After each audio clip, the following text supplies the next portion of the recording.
Well, praise the Lord, saints. This is Elder Adrian Heyman on another session of the amendments to the U.S. Constitution. Right now, I'm on amendment number 25. So we're getting close to the end. And this one's not going to be that long tonight, but there's the next one I do on this particular amendment is going to be a bit detailed. And in fact, when people not too long ago, I believe that was during President Donald Trump's first term, that people were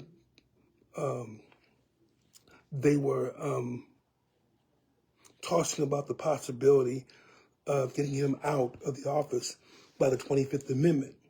And in reading it, I discovered that essentially is really dealing with Section 4 of this 25th Amendment. Right now, today, I will be on Section 3. So we're not going to deal with Section 4 tonight, but then the next time we do the 25th Amendment, we will be doing Section 4, and therefore you'll see why not only was there momentum to get President Trump out of office during his first term, it is also a little puzzling why towards the end of President Joe Biden's term as president, why no one really thought about using that as well. And it could be just because he knew that he was going to be, well, to be honest, if he was going to go again for another term, then I can see why the 25th Amendment would have been used, but we'll go over that the next time. But for this particular day, we're dealing with section number 3. And this is what it says.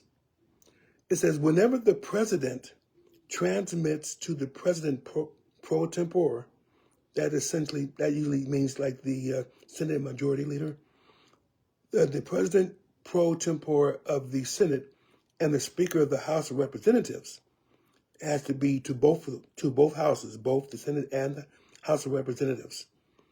His written declaration that he is unable to discharge the powers and duties of his office, and until he transmits to them a written declaration to the contrary, such powers and duties shall be discharged by the vice president as acting president.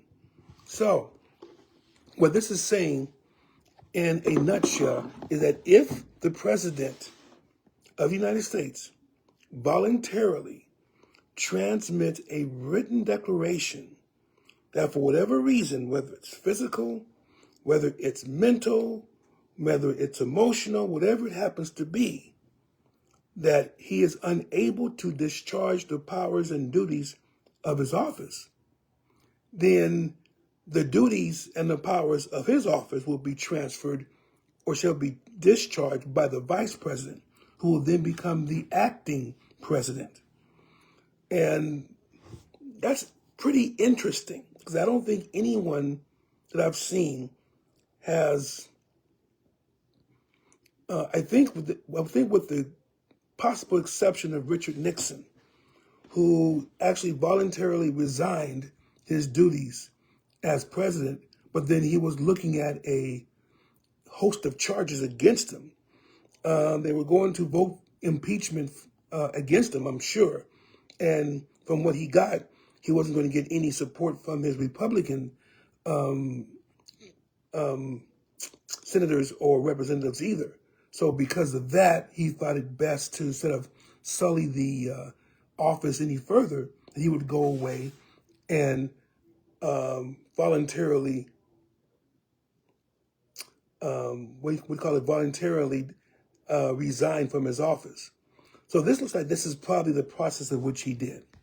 So no one really forced him to do it, per se, but he probably would have been forced later on to do it. So he felt the best way to do it was to go ahead and voluntarily resign.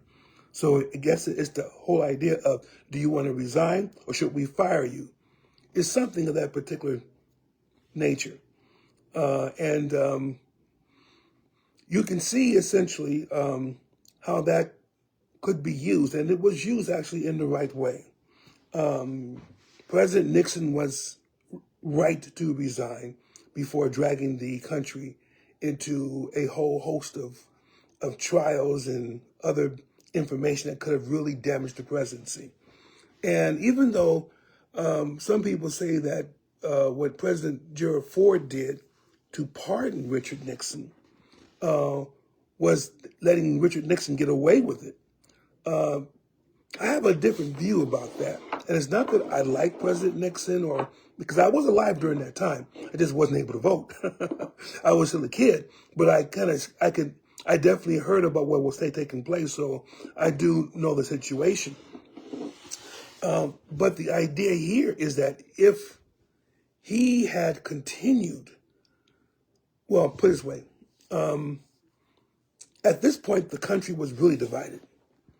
And it was really hurting because essentially the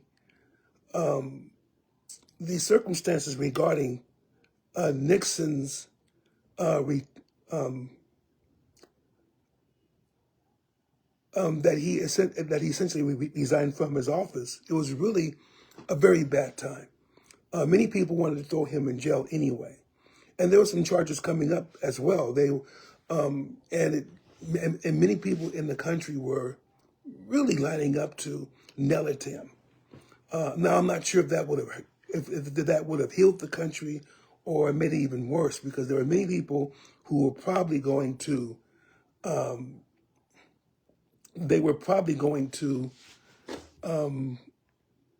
support him. And as Sister Mary, God bless you. My mother Mary, it's good to see you. I'm sure that you pretty much was around during the time that Nixon had resigned from office. I can, and usually I don't ask for this, but essentially there may be something that you may know about this from your perspective as to, was it really better for than the acting president, which was Gerald Ford, to pardon him, or should he have let Richard Nixon be charged with crimes and go that way?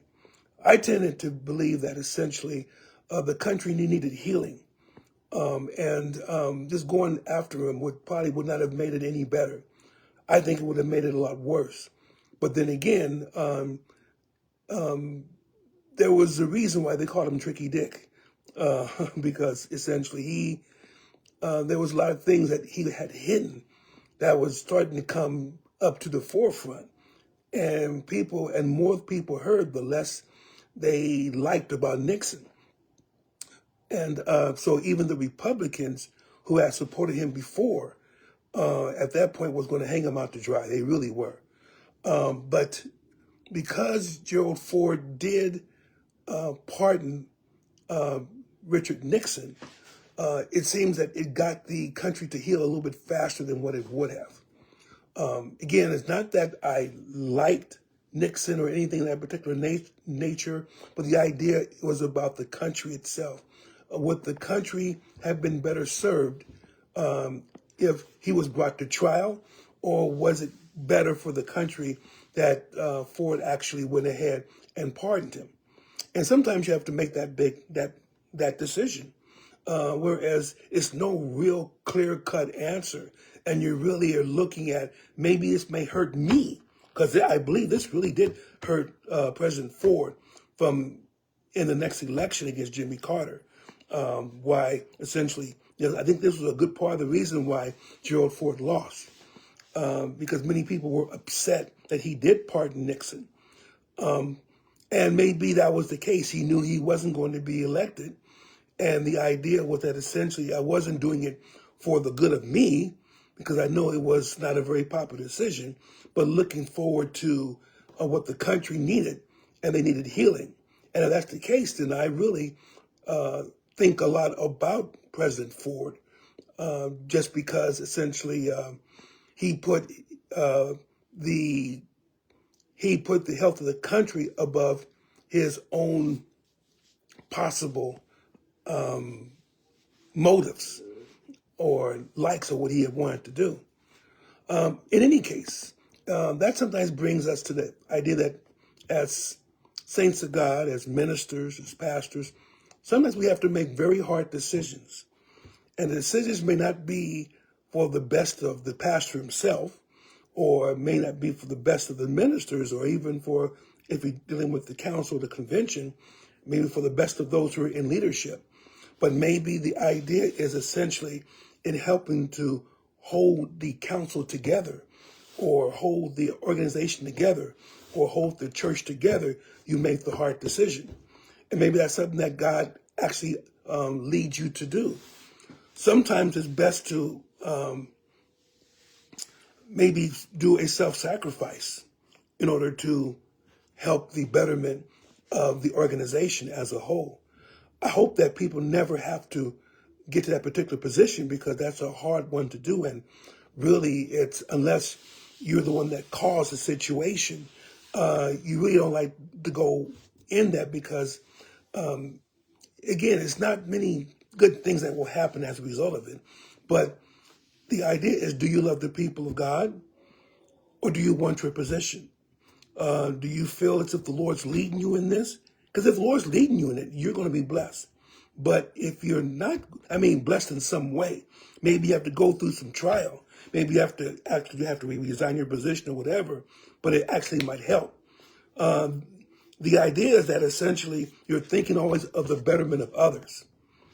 Again, hopefully no church or no organization, Christian organization, has to go through something like this. But essentially, I can see this is probably the section that was used in order to in order to have an orderly resignation of a president.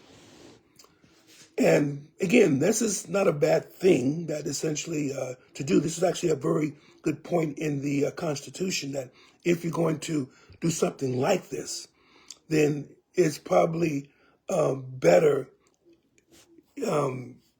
if the president who's on the block or be in charge goes ahead and resigns, and then just to leave him alone. Now, when dealing with this, I'm going to end really quickly, because I know I have a session I have to deal with at 10 o'clock. But think about it. If two things. Number one, if Richard Nixon never resigned and he went through with the impeachment, of course, that's another way of removing a president by 2/3 vote. I believe that's 2/3 of, I believe 2/3 for impeaching, and then 2/3 for convicting. The House of Representatives, they impeach or they charge the president with a high crime or misdemeanor. And then the Senate will either, by a 2/3 vote, they will either convict him of that particular crime, or they will acquit him. Either one of the two. But really, where it gets to now, and again, I believe Section 4, which we'll deal with next time, will really involve our current president, and quite possibly should have involved our last president, based upon what was spoken about their conditions. And I'm not just meaning physical ailments or physical weaknesses, but other things that would infringe upon one's ability to discharge one's duties. And as I'm thinking about this, one last thing is, I think this is why many pastors now are resigning instead of waiting until they get to a point where they embarrass the church. And maybe they're not going to embarrass. Maybe they just want to spend some time with their family. But it's, in many cases, I've seen that it's much more orderly and much more peaceful when a pastor does resign than when a pastor actually dies in office, unless they have made succession plans really airtight. And many churches have not done that. In any case, that's just that's it for the 25th Amendment, section number 3. We're going to deal with section 4 next time, and I'll kind of go with all the ins and outs regarding the possibilities of what could have happened for our current president as well as for our past president. Because in both instances, there are people that have been saying that this is what should have been used to get the president to vacate the office. Of course, we'd rather have it go through the regular route, which is essentially either you elect them or you don't elect them, either one of the two. And that would just show you as a, how do you get it? It will show it as a smooth transition. But something to think about. Just something to think about over these last 3 amendments that I'll be going over. The last 2 are going to be real short, so I can see myself finishing the amendments to the Constitution either in the next week or the week after at the very latest. But anyway, thank you for even listening to me. Hopefully you have a better idea as essentially the whole process of if a president resigns or if a president has to leave the office because of its the fitness is maybe not up there, or the president dies or whatever happens. What are the things that should be happening that will cause the government to continue to functioning? Section 3 really gets into more of it, and then Section 4 is really where I would say it's will probably be brought up more and more as people begin to come up and people either like it or they don't like it. Anyway, may God bless you, may He keep you, and I love all of you. And again, Mother Williams, thank you so much. I really do appreciate being able to support this old man trying to say something. And you have a wonderful evening. And remember, though, we do have the Word Brunch coming at 10 p.m. You can either see it on our Blessed Hope Ministries OC Facebook page. You can see it on True Vision Apostolic Church's Facebook page or the Sunday School Hour Facebook page. Either one. But that should be starting in about another 14 minutes. May God bless you. May He keep you. Take care of yourselves and have a wonderful evening.